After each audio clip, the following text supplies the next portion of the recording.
अस्सलाम वालेकुम व रहमतुल्लाहि व बरकातहू। यकीनन ये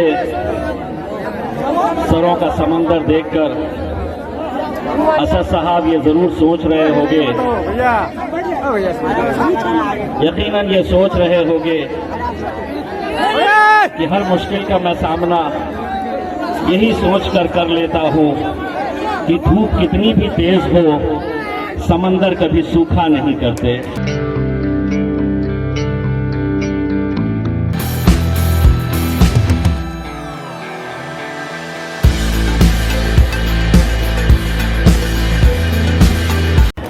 इसको छोड़ दिया भैया। इंशाल्लाह मेरा इजहार जीतेगा। दोस्तों, आज यहाँ पर आप लोग यकीनन बैरिस्टर असदुद्दीन अवैसी साहब को देखने सुनने के लिए आए हैं। जो लोग मुझे जानते नहीं है, मैं उन्हें ये बता दूं कि जिस ऐवान के अंदर बैरिस्टर असदुद्दीन अवैसी साहब पिछले 15 सालों से अकेले बैठते थे और लोग ये कहते थे कि हमेशा अकेले ही रहेंगे, लेकिन अल्लाह ने ऐसा नवाजा है कि अब असद साहब पार्लियामेंट के अंदर अकेले नहीं है। मैं भी उनके साथ जाकर बैठ गया।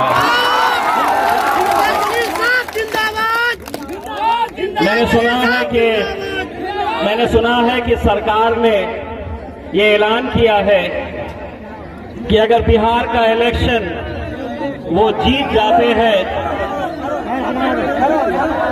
बिहार का इलेक्शन अगर वो जीत जाते हैं तो तमाम बिहारियों को नतीजे के बाद मुफ्त में कोरोना की दवा दी जाएगी। मैं सरकार से ये कहना चाहता हूँ कि तुम्हारी दवा कब आने वाली है हमें पता नहीं। 7 तारीख के दिन हम तुमको ऐसा इंजेक्शन देने वाले हैं कि लालू तू तो गयो, नीतीश तू भी गयो, मोदी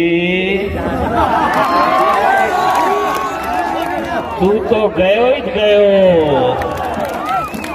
इंशाल्लाह मेरा क्या इस तरह के नज़ारे पिछले 74 सालों से हम देखते आए नहीं है। इसी तरह के जलसे सजाए जाते हैं, इसी तरह लोगों को इकट्ठा किया जाता है। लेकिन क्या वजह है कि पिछले 74 सालों के अंदर हमारी क़यादत हम खड़े नहीं कर पाए हैं। हमें बार बार ये कहा जाता है कि ये जमात फिरका परस्त है। अगर इस मुल्क का मुसलमान फिरका परस्त होता तो लालू जी कभी मुख्यमंत्री नहीं बनते। अगर इस मुल्क का मुसलमान अगर फिरका परस्त होता तो पिछले इलेक्शन के अंदर हमने भी नीतीश कुमार को वोट दिया इस झांसे के अंदर आकर कि वो सेक्युलरिज्म की रखवाली करेंगे। लेकिन आखिरकार सत्ता की लालच के अंदर जाकर मोदी जी के गोद में बैठ गए। अब इस बार वही हथकंडे, वही साजिशें, वही सब कुछ खेल खेला जा रहा है। हमको ये बताने और समझाने की कोशिश की जा रही है कि अगर ये वोट इन्हें गया तो नुकसान किसको होगा, फायदा किसको होगा। एक बात सुनो, 74 साल हमने तुम्हारे फायदे के बारे में सोचा है, अब हम हमारे फायदे के बारे में सोचने के लिए इकट्ठा हुए हैं। क्या हासिल किया हमने? यही कुछ होता आ रहा है। 74 सालों के अंदर मुसलमानों के वोटों को बांट दो, दलितों के वोटों को तकसीम कर दो, जिसे जिताना है वो जिता देते हैं। हमारी क़यादत यही वजह से खत्म हुई है। इसीलिए मैं बड़ी जिम्मेदारी के साथ ये कहता हूं, एक बार फिर से आपके सामने दोहरा रहा हूं, इस मुल्क के अंदर अगर मुसलमानों की क़यादत खत्म हुई है तो मुसलमानों की क़यादत कोई कोई गैरों की वजह से खत्म नहीं हुई है, मुसलमान को हमेशा मुसलमानों ने हराया है। ये सच्चाई है, कड़वी है, लेकिन हर तरह के खेल खेले जाते हैं। आपकी भी महफिल में आएंगे, इलेक्शन जैसे जैसे करीब आएगा, वो दलाल चंद रुपया लेकर आपकी महफिलों में, आपके गलियों में, आपके मोहल्लों में आएंगे और बताएंगे, आंकड़े बताएंगे, हिसाब किताब बताएंगे कि ये कैसे नहीं जीत सकता, ये कैसे जीत सकता है, वोट इसे दे तो किसको फायदा होगा, किसको नुकसान होगा। सुनो सबकी, करो अपनी।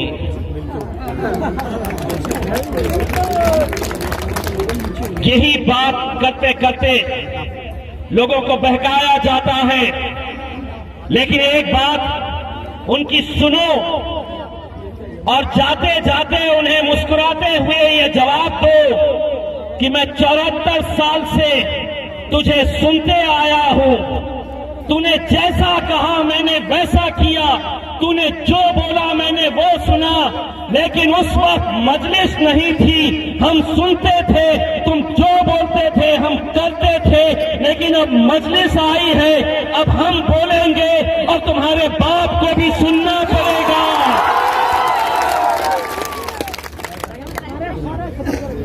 मुझे जब लोग ये कहते हैं, हिसाब किताब लगाते हैं, दोस्तों जब मैं लोकसभा का इलेक्शन में खड़ा हुआ था तो मेरे ऊपर भी इस तरह के हिसाब किताब लगाने वाले लोग आए थे, कहते थे कि जीत ही नहीं सकता है।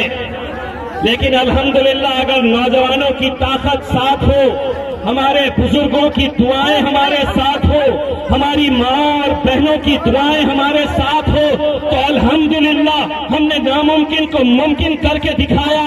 औरंगाबाद महाराष्ट्र के अंदर 20 साल से जहां शिवसेना का गढ़ हुआ करता था, वहां शिवसेना को गाड़ के अल्हम्दुलिल्लाह हम जीत कर आए हैं। अगर हम वहां कर सकते हैं, यहाँ भी कर सकते बिहार के यहाँ पर भी कोचा थामन में आप लोग कर सकते हैं। बोलिए, कर सकते हैं। दोस्तों, ये इलेक्शन महज चंद विधायकों को चुनने का नहीं है कि हम कोई एक एमएलए चुनकर आ जाए, हमारे 8, 10, 15, 20 एमएलए चुनकर आ जाए। यकीनन इजहार साहब इस इलाके के विधायक बनेंगे, लेकिन उनके विधायक बनने से ताकत मिलेगी मेरे बैरिस्टर असदुद्दीन अवैसी साहब को। वो असदुद्दीन अवैसी साहब जिनको मैं पार्लियामेंट के अंदर देखता हूं, और मैं भी ये सोचता था कि असद साहब 550 के ऐवान के अंदर अकेले रहकर, आंखों में आंखें डालकर, सीना चौड़ा करके आप लोगों की आवाज बन के वहां पर गरजते थे, तो मैं सोचता था कि असद साहब को ये ताकत कहां से मिलती है। आज मुझे ये एहसास हुआ कि असद साहब को ताकत अगर वहां पर मिलती है तो यहां से मिलती है, ये लोगों से मिलती है, तुम लोगों से मिलती है।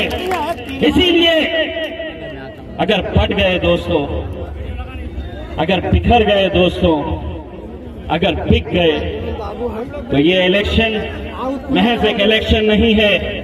आने वाला वक्त कैसा है, आने वाला वक्त कैसे कैसे कानून लेकर सरकार आने वाली है, आप इसका अंदाजा नहीं लगा सकते हैं। सारी ताकतें जुट गई है, पूरी ताकतें एक साथ मिलकर आ गई है, और हर ताकत का यही मकसद है कि मजलिस को किस तरह से हराना। लेकिन सुनो लालू जी, मोदी जी, सुनो, यहां की आवाम की तरफ से कान खोलकर सुन लो। मोदी जी, ताकतें तुम्हारी है पर खुदा हमारा है। ताकतें तुम्हारी है पर खुदा हमारा है। अगर तुम ये गलत फहमी में अगर रहोगे, यही वो आवाम है जो किसी को सर पर बिठाती है। पुलिस वाले गौर से सुन रहे थे। इलेक्शन कमीशन का कैमरा है। नहीं है ना, बोल सकता हूँ, बोले। तो सरकार में बैठे, मैं तो छोटे छोटे चलाता हूं, अभी AK-47 आने वाली है। तो साहब सरकार जो बैठी है हुकूमत में, वो ये सोच रही है कि अब हम जिंदगी भर हुकूमत में आ गए हैं, अब हमको कोई नहीं हटा सकता है, कोई नहीं गिरा सकता है। ये गलतफहमी का शिकार हो गए हैं हमारे नरेंद्र मोदी साहब, और उनके बाजू एक साहब बैठते हैं, उनका नाम नहीं आता है याद मुझे। हैदराबाद की एक हमारी बहन ने उनके ताल्लुक से कहा था कि मुरमुरे का थैला, मुझे नहीं मालूम है कौन है वो, कौन है, मैं बोले ही नहीं। हाँ, मैं नहीं बोला उसके अंदर। आप क्या बाबा जी का ठुल्लू कर लेते हैं, आप मेरे को नहीं मालूम है, मैंने तो कुछ नहीं बोला। तो ये समझ रहे हैं कि अब हमारी हुकूमत आ गई, कोई हटा नहीं सकता है। लेकिन हम आपको बताना चाहते हैं, यही वो आवाम है जो इस मुल्क के एक चाय वाले को वजीर आजम अगर बना सकती है, तो बहुत ज्यादा अगर हमें परेशान करोगे तो एक बात समझ लो, कोचा धामन के किसी रेलवे स्टेशन के ऊपर कहीं नजर न आ जाए देखते हुए चाय चाय चाय चाय चाय चाय चाय चाय। हो सकता है, कुछ भी मुमकिन है अगर हम एक ताकत बनकर खड़े रहे। दोस्तों, हम आपसे एक यकीन, एक वादा लेने के लिए आए हैं, एक ऐसा वादा लेने के लिए आए हैं कि जो हुजूम, जो सरों का समंदर यहाँ पर दिख रहा है, इंशाअल्लाह जब ये जीत का फैसला यहाँ पर होगा तो हम इसी मैदान के ऊपर इंशाअल्लाह असद साहब भी जश्न का मैदान में, इस मैदान में आएंगे जश्न मनाने के लिए, और हम भी आएंगे। ये उसी वक्त मुमकिन होगा अगर आप हमसे वादा करते हैं कि इंशाअल्लाह आप हमारे इजहार साहब को जिता कर लेकर आएंगे। अगर पूरे के पूरे आप लोग इजहार साहब के साथ खड़े हुए हैं तो बोलिए इजहार साहब, मजलिस इत्तेहादुल मुस्लिमीन, बैरिस्टर असदुद्दीन अवैसी। वैसे आप लोगों को लग रहा होगा कि सिर्फ आप ही लोग ये देख रहे हैं, उनके घर में बैठकर वो भी देख रहे हैं कि अपनी तो गई। बहुत बहुत शुक्रिया।